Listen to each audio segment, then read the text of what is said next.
প্রিয় BA six সেমিস্টারের ছাত্রছাত্রীরা, আজকে আমি যে বিষয় নিয়ে আলোচনা করব সেটি হচ্ছে তোমাদের যে এডুকেশান সাবজেক্টটি রয়েছে DSEB2 নারী শিক্ষা। এই সাবজেক্ট থেকে আমি তোমাদের একটি গুরুত্বপূর্ণ প্রশ্ন, যে প্রশ্নটি আসার সম্ভাবনা রয়েছে সেরকমই একটি প্রশ্নের উত্তর নিয়ে আলোচনা করছি।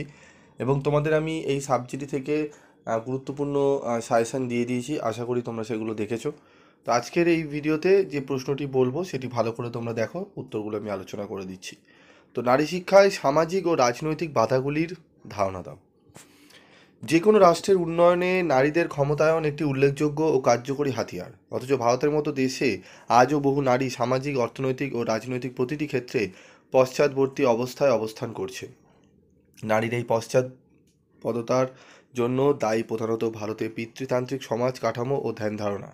এই সমাজ কাঠামো ও ধ্যান ধারণাকে ভিত্তি করে নারীর ক্ষমতায়নের ক্ষেত্রে যে সমস্ত বাধাগুলি লক্ষ্য করা যায় সেগুলি হলো সামাজিক বাধা। নারীর ক্ষমতায়নের ক্ষেত্রে সামাজিক বাধাগুলি হলো পিতৃতন্ত্র। পিতৃতান্ত্রিক সমাজে নারীর স্থান পুরুষের অধীনে।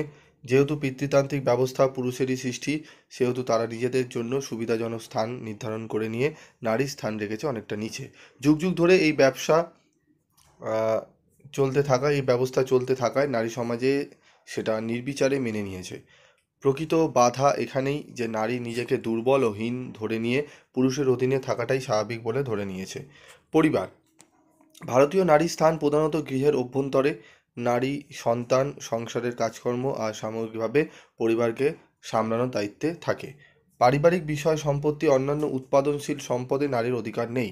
পারিবারিক সম্পদ ও সিদ্ধান্ত গ্রহণে নারীর অধিকারহীনতা, বৈষম্যমূলক পারিবারিক আইন, পুত্র সন্তানের আশঙ্কা ও কন্যা সন্তানের প্রতি বৈষম্য, নারীর গৃহকর্মে স্বীকৃতি না দেওয়া, পরিবারের অন্যান্য সদস্য, কখনো পিতা, কখনো স্বামী, আবার কখনো বা পুত্রের ওপর নির্ভরশীলতা প্রভৃতি বিষয়গুলি নারী জীবনে গুরুত্বপূর্ণ পারিবারিক বাধা হিসেবে দাঁড়ায়। বাল্যবিবাহ। বাল্যবিবাহ নারীর ক্ষমতায়নের পথে অন্যতম একটি বাধা। বাল্যবিবাহের বিরুদ্ধে সামাজিক আন্দোলন, আইন প্রণয়ন সহ 150 বছরের নানা প্রচেষ্টা সত্ত্বেও এখনও বাল্যবিবাহ প্রথা বিলুপভাবে জগদ্দল পাথরের মতো সমাজের বুকে চেপে বসে আছে। কিছু কিছু ক্ষেত্রে অর্থনৈতিক কারণে বাল্যবিবাহ সম্পন্ন হলেও আর্থিক সংহতি সম্পন্ন পরিবারেও বাল্যবিবাহ যথেষ্ট সংখ্যায় এবং উৎসাহের সঙ্গে ঘটে। বর্ণ বিভাজন। নারীর ক্ষমতায়নের পথে আরেকটি বাধা হলো বর্ণ বিভাজন। বর্ণ বিভাজনের সবচেয়ে বড় বৈশিষ্ট্য হলো বর্ণের স্তরবিন্যাস। উচ্চবর্ণ, উচ্চতম বর্ণ, নিম্ন তথা নিম্নতম বর্ণ এক শ্রেণীর মানুষকে অন্য শ্রেণীর মানুষের চেয়ে দূরে সরিয়ে রেখেছে। বহু অঞ্চলে উচ্চ বর্ণের মানুষেরা নিম্ন বর্গের মানুষের সেবা গ্রহণ করেন, কিন্তু তাদের সশ্রম এড়িয়ে চলেন এবং সগর্বে তা প্রচার করতেও দ্বিধা করেন না। এই রকম একটি বিভাজিত সমাজে সর্বস্তরের নারীর ক্ষমতায়ন ঘটানো কঠিন। রাজনৈতিক বাধা।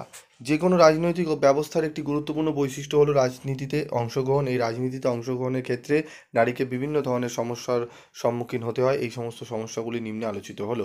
প্রথমত, আমাদের প্রচলিত পুরুষতান্ত্রিক সমাজ কাঠামো বহু ক্ষেত্রেই পরিবারের বাইরে বিচরণের ক্ষেত্রে প্রতিবন্ধকতার সৃষ্টি করে। পারিবারিক সংস্কৃতি, গোষ্ঠী সংস্কৃতি প্রভৃতি রাজনীতিতে নারীর অংশগ্রহণকে সীমিত করে দেয়। রাজনৈতিক দলগুলির নিকট ভারতের সাধারণ গ্রামীণ নারীরা, কোনো কোনো ক্ষেত্রে শহরে নারীরাও পুরুষের অনুগামী পরছায়া হিসাবে পরিগণিত হয়। নারীদের মধ্যে রাজনৈতিক শিক্ষার বিকাশ ও চেতনা বিস্তারের বিষয় এবং রাজনৈতিক ক্ষেত্রে নারীর সক্রিয়তাকে রাজনৈতিক দলগুলি গুরুত্ব দিতে চায় না। এই উদ্যোগহীনতাকে রাজনীতির অঙ্গনে প্রবেশকে অনিশ্চিত করে তোলে। তৃতীয়ত, অনেক সময় নির্বাচনের পরে রাজনৈতিক প্রতিষ্ঠানের বিভিন্ন স্তরে তার ভূমিকা ও দায়িত্ব সচেতন না হওয়া, সংস্কারের কাজে ব্যস্ত থাকায়, শিক্ষাগত যোগ্যতা কম থাকায় সরকারি ক্ষেত্রে রাজনৈতিক সিদ্ধান্ত গ্রহণে অসুবিধার সম্মুখীন হন। এই পরিস্থিতি নারীর মধ্যে হীনমন্যতার সৃষ্টি করে।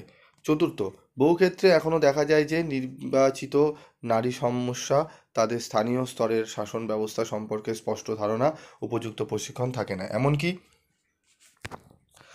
যথেষ্ট আগ্রহের অভাব থাকে। পঞ্চায়েত ও পৌর আইনের বিরুদ্ধে বিভিন্ন দিকগুলি সম্পর্কে থাকতেন অনভিজ্ঞ।